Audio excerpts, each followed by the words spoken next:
Want to install Facebook Lite on your Android phone? In this video, I'll show you the quickest way to download and set it up in just a few simple steps. Let's get started. First, make sure your phone is connected to the internet using either Wi-Fi or mobile data. Now, open the Google Play Store. You can find it on your home screen or by opening the app drawer.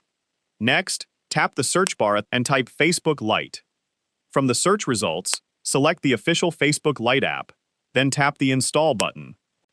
Since Facebook Lite is much smaller than the regular Facebook app, it should download and install pretty quickly.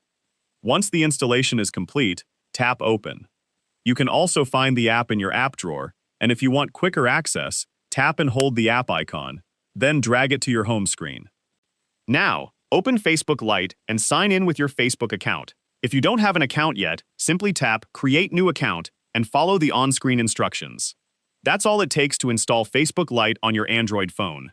If this video helped you, don't forget to like, subscribe, and I'll see you in the next one.